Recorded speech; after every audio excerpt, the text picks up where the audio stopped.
একা একা যখন নামাজ পড়েন, নফল হোক সুন্নত হোক বা ফরজ হোক, যখন নামাজ পড়েন প্রায় রাকাতে সূরা কুল হুয়াল্লাহ পড়েন কারা কারা? একটু হাত তোলেন তো। আচ্ছা, হাত নামান। সূরা ইখলাস, এটাকে আমরা সাধারণত কুল হুয়াল্লাহ সূরা বলি, তাই না? ইখলাস মানেটা কি? আমরা যেহেতু এই সূরাগুলো নামাজের মধ্যে সবচেয়ে বেশি পাঠ করি, ঠিক না বেঠিক? এই সূরাগুলো অর্থাৎ শেষের দিককার সূরাগুলো আমরা যেহেতু বেশি নামাজের মধ্যে পাঠ করি, এই সূরাগুলোর অর্থ যদি আমি জানি, ব্যাখ্যা যদি আমি জানি, তাহলে নামাজের মধ্যে মনোযোগ ধরে রাখা সহজ হবে। কারণ আপনি মুখে কি পড়তেছেন আপনি নিজে অর্থ বুঝেন না, মন্ত্রের মতো পাঠ করতেছেন। যদিও না বুঝে পড়লেও আপনি সওয়াব পাবেন, কিন্তু না বুঝে পড়লে তো আর এই কোরআনে আল্লাহ কি বলেছে এটা জানতে পারবেন না, না জানলে সে অনুযায়ী আপনি আমলও করতে পারবেন না। এজন্য আমাদেরকে বুঝতে হবে। এজন্য সূরা ইখলাস সম্পর্কে আমরা জানি। ইখলাস এই সূরার নাম, সূরার নাম হলো সূরাতুল ইখলাস বা ইখলাসের সূরা। ইখলাস শব্দের একটা অর্থ হলো পিওর করা, খাঁটি করা। তার মানে আমাদের ইবাদতটা শুধু আল্লাহর জন্য হবে, খাঁটি হবে, এখানে কোনো ভেজাল অন্য কারোর জন্য সেটা হবে না।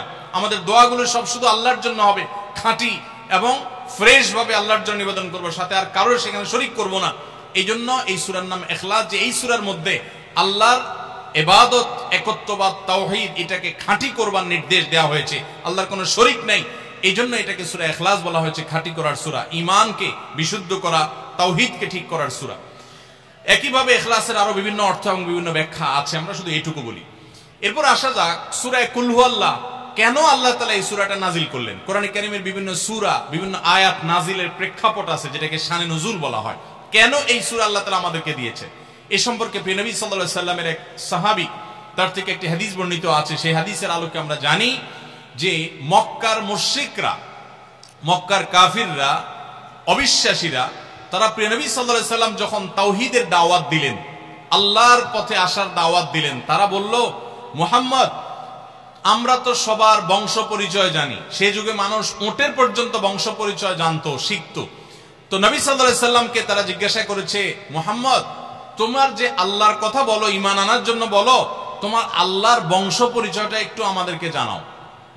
মক্কার মুশরিকদের এরকম হাস্যকর দাবি শোনার পর প্রিয় নবী সাল্লাল্লাহু আলাইহি সাল্লামের প্রতি আল্লাহ তাআলা এই সূরা নাজিল করে তাদের এই প্রশ্নটা যে অবান্তর, আল্লাহ তাআলার যে কোনো বংশ পরিচয় নাই, আল্লাহর যে কোনো জন্মদাতা নাই, তিনি যে কোনো জন্মদাতার মুখাপেক্ষী নন, সে বিষয়টাকে আল্লাহ তাআলা বিশদভাবে এই সূরাতে বিবৃত করেছেন, বর্ণনা দিয়েছেন। এই জন্য ওই প্রেক্ষিতে এই সূরাটা নাজিল হয়েছে।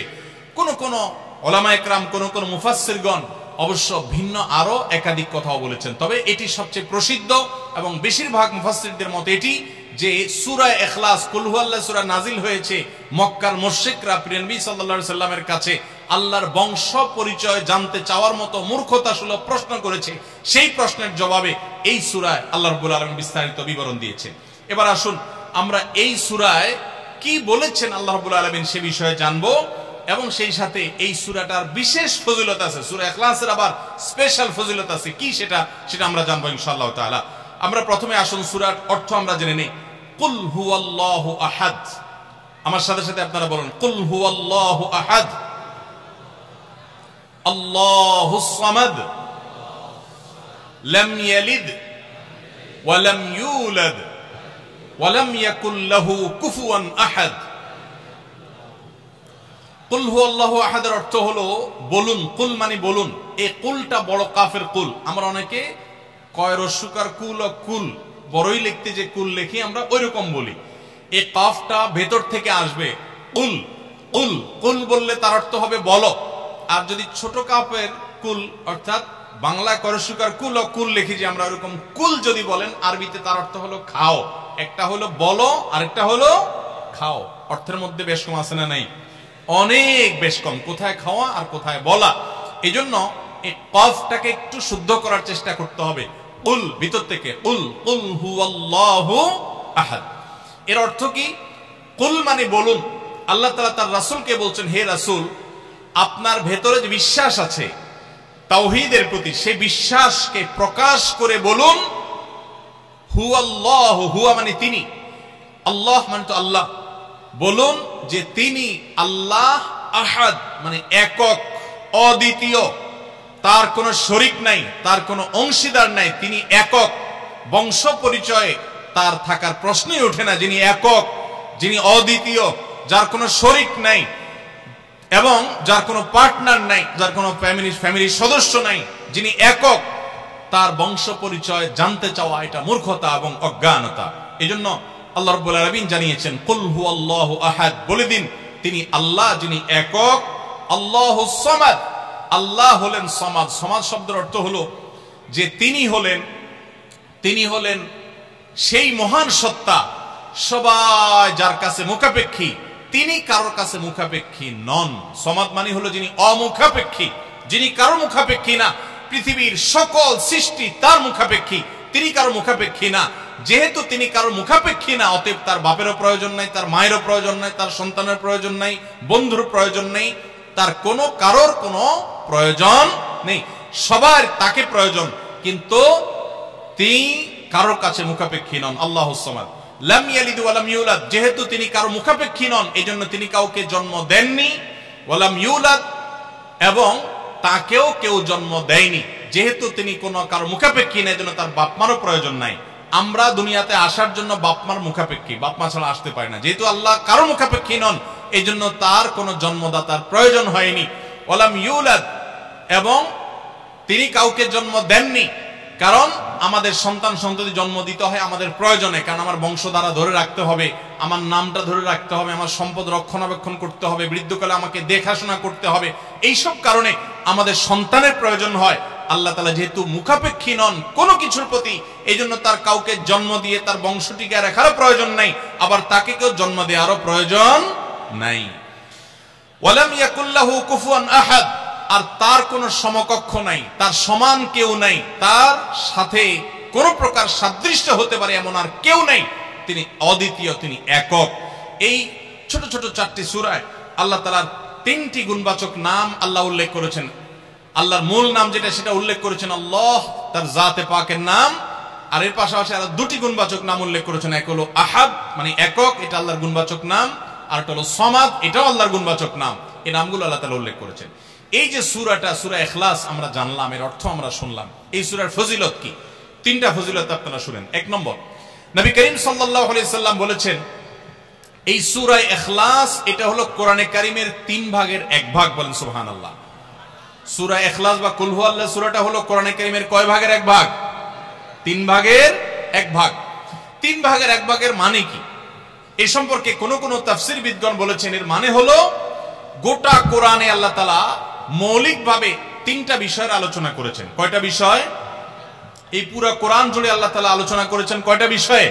3টা বিষয়। নাম্বার 1 তাওহীদ, একত্ববাদ, ঈমান সম্পর্কে।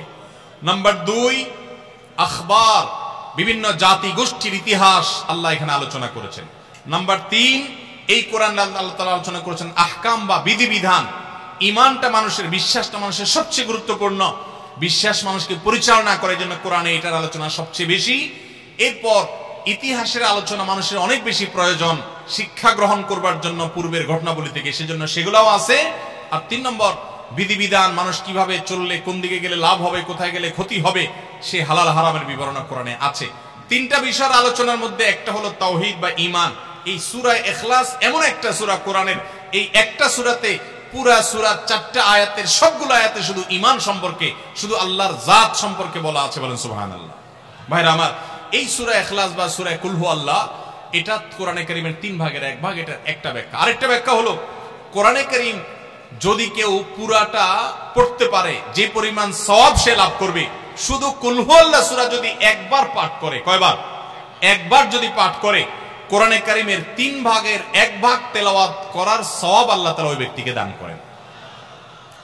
তাহলে যদি কেউ 3 বার পাঠ করে, তাহলে এখান থেকে বোঝা যায় যে আল্লাহ তাআলা তাকে পুরা কোরআন একবার তেলাওয়াতের সওয়াব দান করবেন। পুরা কোরআন কষ্ট করে তেলাওয়াত করলে সেটার যে মর্যাদা হবে সেটা অবশ্যই ভিন্নতর। কিন্তু 3 কুল সূরা ইখলাস এটাকে 3 বার পাঠ করলে আল্লাহ রাব্বুল আলামিন কোরআনে কারীমের পূর্ণাঙ্গ কোরআন তেলাওয়াতের সওয়াব পাবেন বলে অনেক উলামা ইকরাম মুহাদ্দিসিন ইকরাম বলেছেন এই হাদিসের আলোকে। এটা হলো এর দ্বিতীয় ফজিলত, প্রথম ফজিলত। দ্বিতীয় ফজিলত হলো, আমাদের প্রিয় নবী সাল্লাল্লাহু আলাইহি ওয়াসাল্লামের সময় তিনি এক দলকে একটা অভিযানে পাঠিয়েছেন। তাদের মধ্যে যিনি ইমাম সাহেব ছিলেন, ওই আল্লাহর বান্দা প্রত্যেক নামাজের মধ্যে যে কোনো সূরা পড়তেন, যে কোনো কেরাত পড়তেন, শেষে সূরা ইখলাসটা অবশ্যই পাঠ করে তারপর রুকুতে যাইতেন। এখন সাহাবীদের মধ্যে একটা প্রশ্ন দেখা দিল যে এই লোকটা প্রত্যেক রাকাত নামাজে সূরা ফাতিহা আলহামদু সূরা পাঠ করার পর যেই সূরাই পড়েন, যেই কেরাতই পড়েন, সাথে আবার কুল হুয়াল্লাহটা কেন পড়েন? আমরা তো নবী সাল্লাল্লাহু আলাইহি ওয়াসাল্লাম কিরকম করতে দেখি নাই। তখন সাহাবীরা এসে নবী সাল্লাল্লাহু আলাইহি ওয়াসাল্লামকে জিজ্ঞাসা করলেন, ইয়া রাসূলুল্লাহ, আমাদের ইমাম সাহেব যাকে আমাদের সাথে আপনি দিয়েছেন, যিনি আমাদের সাথে আছেন, এই ব্যক্তি প্রত্যেক রাকাতে অন্য যা পড়ুক আর না পড়ুক এই কুল হুয়াল্লাহ সূরাটা উনি পড়েই পড়ে। এটা উনি সাহাবীরা এসে নবী সাল্লাল্লাহু আলাইহি ওয়াসাল্লামকে জিজ্ঞাসা করলেন, ইয়া রাসূলুল্লাহ, আমাদের ইমাম সাহেব যাকে আমাদের সাথে আপনি দিয়েছেন, যিনি আমাদের সাথে আছেন, এই ব্যক্তি প্রত্যেক রাকাতে অন্য যা পড়ুক আর না পড়ুক এই কুল হুয়াল্লাহ সূরাটা উনি পড়েই পড়ে, এটা উনি ছাড়ে না, এর কারণটা কি? তখন নবী সাল্লাল্লাহু আলাইহি ওয়াসাল্লাম জিজ্ঞাসা করলেন ওই ব্যক্তিকে যে তুমি কেন এই সূরা পাঠ করো? অবশ্যই অবধারিতভাবে সূরা ফাতিহা না প্রত্যেক রাকাতে ফিক্সড, অন্য কোন সূরা তো ফিক্সড না, তুমি অন্য যাই পড়ো সাথে প্রত্যেক রাকাতে কুল হুয়াল্লাহ দিয়ে শেষ করে তারপর রুকুতে যাও কেন? তখন সে সাহাবী বলেন, ইয়া রাসূলুল্লাহ, আমি কেন পড়ি? কারণ কোরআনে কারিমে এই একটা সূরা, সূরা ইখলাস বা কুল হুয়াল্লাহ সূরাটা একমাত্র সূরা যেই সূরার শুরু থেকে শেষ পর্যন্ত সবগুলো আয়াতে শুধু আমার আল্লাহর কথা বলা আছে। কোরআনের অন্য কোন সূরা এমন নাই যেই সূরার শুরু থেকে শেষ পর্যন্ত পুরো সাবজেক্ট আগা টু গোড়া পর্যন্ত সবগুলো বিষয়, সবগুলো আয়াতে শুধুমাত্র আল্লাহর পরিচয় দেওয়া হয়েছে, এমন আরেকটা সূরা নেই। যেহেতু এখানে শুধু আল্লাহর কথাই বলা হয়েছে, এই জন্য এই সূরাকে আমার অনেক বেশি পছন্দ হয়, এই জন্য এই সূরাকে অনেক বেশি আমি ভালোবাসি। আমার আল্লাহর আলোচনা এখানে। অন্যান্য সূরাতে কোথাও ইতিহাস, কোথাও হালাল হারাম, কোথাও বিধিবিধান, কোথাও অন্যান্য আলোচনা আছে, কিন্তু এই সূরায় শুধু আমার আল্লাহর কথা বলা আছে। এই জন্য আল্লাহর মহব্বতে এই সূরাকে আমি অনেক ভালোবাসি, কুল হুয়াল্লাহ সূরাকে। নবী করিম সাল্লাল্লাহু আলাইহি ওয়াসাল্লাম তখন বলেছেন, তোমার এই ভালোবাসার কারণে আমার কাছে ওহী আল্লাহ পাঠিয়েছেন যে আল্লাহ তাআলা তোমাকে স্পেশালি ভালোবাসেন। এবং অন্য বর্ণনায় আসছে নবী সাল্লাল্লাহু আলাইহি ওয়াসাল্লাম বলেছেন, হুব্বুকা ইয়াহা ইউদখিলুকাল জান্নাহ, তুমি এই সূরাকে যে ভালোবাসো, এই ভালোবাসার কারণে আল্লাহ তাআলা তোমাকে জান্নাতে প্রবেশ করাবেন, সে ওয়াদা করেছে। অতএব ভাই আমার, সূরা ইখলাস বা কুল হুয়াল্লাহ সূরাকে স্পেশালি আমরা মহব্বত করব, ঠিক আছে না ইনশাআল্লাহ? এই সাহাবীর পাশাপাশি মদিনায় আরেক সাহাবী, তিনিও ইমামতি করতেন এবং ইমাম হিসাবে দায়িত্ব প্রাপ্ত ছিলেন নবী সাল্লাল্লাহু আলাইহি ওয়াসাল্লাম তরফ থেকে, তিনিও একই কাজ করতেন। তার ব্যাপারে নবী সাল্লাল্লাহু আলাইহি ওয়াসাল্লামের একই রকমের জবাব দেওয়ার কথা আমরা হাদিস থেকে জানতে পারি। সেখান থেকে সূরা ইখলাসের মর্যাদা বোঝা যায়। আমরাও অনেকে সূরা ইখলাস প্রায় রাকাতে পড়ি, আছে না নাই? আপনারা কারা কারা একা একা যখন নামাজ পড়েন, নফল হোক, সুন্নত হোক বা ফরজ হোক, যখন নামাজ পড়েন প্রায় রাকাতে সূরা কুল হুয়াল্লাহ পড়েন? কারা কারা একটু হাত তোলেন তো। আচ্ছা, হাত নামান। খুশি হয়ে হাত তুলছেন, মনে করছেন প্রশংসা পাবেন। প্রশংসা না, বরং একটা বদনাম পাওয়ার ভয় আছে। হাতটা তোলাইছি আমি, আপনারা মনে করছেন সবসময় হাত তুললেই শুধু জিতা যায়। দেখেন, যারা সূরা ইখলাসকে মহব্বত করে, এই যে ঘটনা আমরা শোনালাম নবী সাল্লাল্লাহু আলাইহি ওয়াসাল্লাম, এটা জেনে যে আমার আল্লাহর আলোচনা আছে এই সূরায়, অন্য কোনো আলোচনা নাই, আল্লাহর পরিচয় উল্লেখ করা আছে, আল্লাহর বৈশিষ্ট্য এবং ক্ষমতার উল্লেখ আছে, সেই মহব্বতে যদি কেউ সূরা ইখলাসকে মহব্বতের সাথে ধীরে ধীরে পড়ে, তাহলে তো তিনি অবশ্যই আল্লাহর কাছে বিশেষ মর্যাদা পাবেন। ওই সাহাবীর মতো আল্লাহর ভালোবাসা পাওয়ার সম্ভাবনা জোরালো। তবে আমাদের বেশিরভাগ মানুষ কুল হুয়াল্লাহ সূরা দিয়ে নামাজ পড়ে নামাজ শর্ট করার জন্য, ঠিক না বেঠিক? তাহলে এবার যদি আমি বলি কারা কারা নামাজ সংক্ষেপ করার জন্য কুল হুয়াল্লাহ সূরা দিয়ে নামাজ পড়েন, তাহলে দেখা যাবে হাত ওগুলো আবার উঠছে। তাহলে সংক্ষেপ করার উদ্দেশ্যে সূরা কুল হুয়াল্লাহ পড়লে সেটার কারণে আল্লাহর কাছে সওয়াব পাবেন না, বরং আপনার নামাজের মর্যাদা আরো কমবে। নামাজ কি সংক্ষেপে করতে হয় না লম্বা সময় নিয়ে করতে হয়? আমরা খাওয়াটা খুব ধীরে সুস্থে খাই, ঘুমটা খুব ঠান্ডা মাথায় যায়, কাজ কাম খুব ঠান্ডা মাথায় করি, শ্বশুরবাড়ি গেলে খুব আস্তে ধীরে যাই, সব কাজগুলো আমরা ধীরে সুস্থে করা পছন্দ করি। শুধু নামাজের বেলা আসলে, জিকির তসবির বেলা আসলে আমরা 4G 5G গতিতে, তুফান মেলের গতিতে যত তাড়াতাড়ি সম্ভব করার চেষ্টা করি। সব জায়গায় গতি ভালো না, মোবাইলের নেট স্পিডের গতি ভালো বুঝলাম, কিন্তু তেলাওয়াত যে যত ধীরে ধীরে করবে, নামাজ যে যত আস্তে আস্তে পড়বে, আপনি মসজিদে লক্ষ্য রাখবেন, আপনার মসজিদে যেই লোকটার নামাজে সবচেয়ে বেশি সময় লাগায়, যেই লোকটার 2 রাকাত নামাজে সবচেয়ে বেশি সময় ব্যয় করে, আপনি নিশ্চিত ধরে নেবেন এই লোকটার নামাজ